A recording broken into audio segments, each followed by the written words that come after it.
नमस्कार दोस्तों। अभी एक नया वीडियो मैं बना रहा हूँ। तो आज जो डेट है आप देख पा रहे होंगे, अभी 6:50 हो रहे हैं। तो मैं एक्सपायरी देख रहा था 26 तारीख की। आप देखेंगे ना, यहाँ पे अडानी, यहाँ पे बाइंग हो रही है, ज़बरदस्त बाइंग हो रही है। तो यहाँ पे बाइंग हो रही है, इसका मतलब कि अडानी अब नीचे जाने वाला है। कहाँ पे हो रही है बाइंग? ये बाइंग हो और दोनों अगर एक ही लाइन में मौजूद होते हैं तो हम इसको चांदनी ट्रेड बोलते हैं। हमने पहले भी ऑप्शन ट्रेडिंग वाले सेक्शन में पढ़ा था कि अगर ये तीनों एक साथ आ जाता है तो इसका मतलब इस OTM, ये समय OTM है, तो उस OTM को ना वो ATM बनाकर ही मानता है वो। तो ये अभी 2900 पे है, अभी ये है OTM, तो ये बन जाएगा ATM। बनेगा कि नहीं बनेगा, अभी हम इसको इन्वेस्टिगेट करने जा रहे हैं। तो दोस्तों क्या हुआ, आज यहाँ पे एक ओरिजिनल कैंडल मुझे दिखाई दी। हमेशा मैंने आपको बताया कि ओरिजिनल कैंडल क्या होती है। मैं फिर से आपको एक बार ड्रॉ करके दिखा देता हूँ। देखिए, दो ही कैंडल होती है।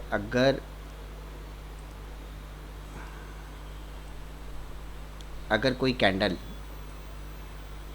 ये रेड में है तो इसका मतलब ये ओरिजिनल है, और इसके विपरीत अगर ग्रीन है तो वो कुछ मुझे इस तरह से मिलेगी, तो वो रियल कैंडल है ये। इसके अलावा कोई दूसरी कैंडल नहीं पड़नी, क्योंकि वो दूसरी कैंडल जो होती है वो प्राइस एक्शन का पार्ट होती है, वो सिर्फ ट्रैप करने के लिए होती है। लेकिन ओरिजिनल कैंडल को आप अवॉइड नहीं कीजिए। ओरिजिनल कैंडल ये मुझे आज एक दिन का चार्ट है, अडानी का चार्ट है, और ये अब मूविंग एवरेज के नीचे जा रहा है। ऑलरेडी ये मैंने जो मूविंग एवरेज लगाया है ना, कौन सा मूविंग एवरेज लगाया है? 200 दिन का। तो 200 दिन के मूविंग एवरेज के नीचे जा रही है।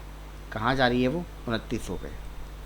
अगर हमें कोऑर्डिनेट को मार्क करेंगे तो ये 2900 तक जाएगा, उसके थोड़ा सा नीचे भी जा सकता है, क्योंकि 2900 पे इसलिए जा रहा है क्योंकि यहाँ से बार बार उसको यहाँ से एक सपोर्ट मिल जाता था, यहाँ से मार्केट ऊपर चली जाती थी। जब भी जैसे इलेक्शन के जो रिज़ल्ट था उस दिन भी मार्केट नीचे आई थी, लेकिन उसका अच्छा खासा सपोर्ट था, तो इसलिए वो वापस खड़ी हो गई।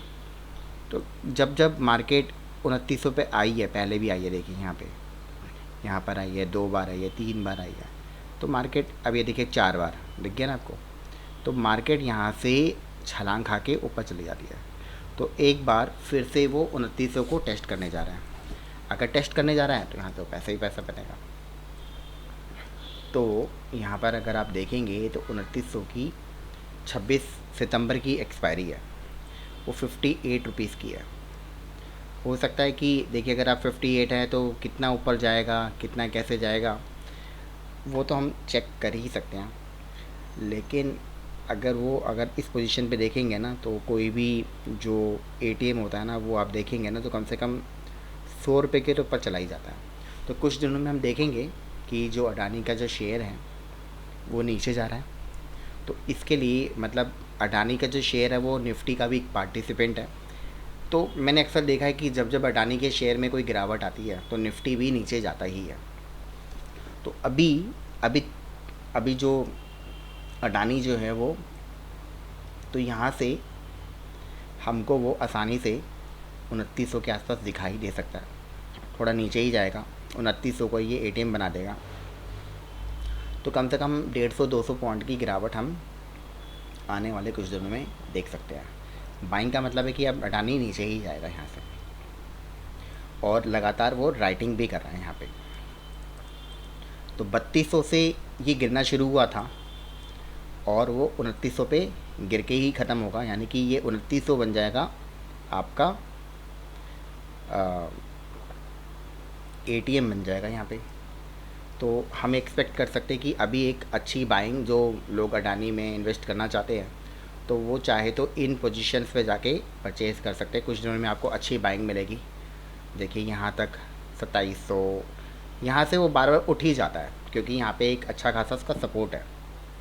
तो अडानी में ख़रीदने के लिए एक अच्छा अपॉर्चुनिटीज़ है यहाँ पे आपके लिए। दूसरा, अगर आप ऑप्शन ट्रेडिंग करते हैं तो यहाँ पे इसको टेस्ट कर सकते हैं कि किस तरीके से इस तरह का जो चांदनी ट्रेड रहता है वो ट्रेड काम करता है। तो अडानी को एज ए बायर आपको बाई करना चाहिए जब 2900 की आसपास होगा वो। तो कुछ दिनों में हम अडानी को 2900 के आसपास देख सकते हैं। इसका कंपेयर भी करेंगे ना, तो एक दिन के चार्ट में इसने हाई जो बनाया था इलेक्शन का जो डे था उससे एक दिन पहले बनाया था, अब वो अपने तेज़ी से नीचे जा रहा है। अभी तक वो 50 के ऊपर सस्टेन कर रहा था आरएसआई में, अब उसका आरएसआई का वैल्यू 43 हो गया। एकदम से नहीं हुआ, अचानक नहीं हुआ, यहाँ पे कुछ दिनों से गिर ही रहा था वो। यहाँ पे अगर आप देखेंगे तो ये 22 तारीख से गिर रहा था, 22 तारीख हो गई, 23 तारीख के लगातार गिर रहा था। तो यहाँ पे ये वॉल्यूम है ना, छोटे छोटे वॉल्यूम में दिखाई दे रहा है। ये कंबाइंड वॉल्यूम भी अच्छा खासा वॉल्यूम होता है, इसका मतलब है कि अब मार्केट थोड़ा थोड़ा नीचे जा रही है। तो यहाँ पे हमको एक फ़ायदा दिख रहा है अडानी के शेयर में। तो यहाँ पे आपको एक बाइंग अपॉर्चुनिटीज़ मिलेगी अगर आप ऐसे अडानी शेयर को होल्ड करना चाहते हो। तो एक अच्छा करेक्शन आपको कुछ दिनों में यहाँ पे नज़र आएगा। और अडानी के कुछ दिनों के बाद ही वैसे निफ्टी में भी रिएक्ट करता ही है, क्योंकि अडानी का बहुत बड़ा पार्टिसिपेंट है वो। हो सकता है कि रिलायंस वगैरह से उसको सपोर्ट मिल जाए, क्योंकि रिलायंस में बाइंग चल रही है। तो रिलायंस के लिए मैं अलग से वीडियो बनाऊँगा। अभी सिर्फ अडानी 2900 की पुट। अगर हम यहाँ पे देखेंगे ना, तो मैंने इसका चार्ट खोल लिया, अडानी 2900 की पुट और 26 सितंबर की एक्सपायरी। तो कोई भी डेटा मेरे पास यहाँ पे नहीं है। तो कुछ दिनों में हम यहाँ पे देखेंगे, यहाँ पे क्रॉस ओवर मिल जाएगा हमें, ये रेड लाइन को क्रॉस करके मार्केट ऊपर चली जाएगी। तो जब तक ग्रीन लाइन का क्रॉस ओवर आएगा तो वो शायद 120 11 के आसपास जा चुका होगा। अभी कोई आरएसआई में भी कुछ नहीं है, कोई डेटा ही नहीं है, तो टोटली ब्लैंक है ये डेटा। अगर शायद हम इसको 1 घंटे में कन्वर्ट करके देखेंगे तो शायद हमें कुछ डेटा दिखाई देने लगेगा यहाँ पर। तो ये कुछ दिखाई दे रहा है, पर 1 घंटे के चार्ट में हमें कुछ खास नज़र नहीं आता। ऐसा अनुमानित है कि यहाँ से कुछ हमें दिखाई दे कुछ दिनों में।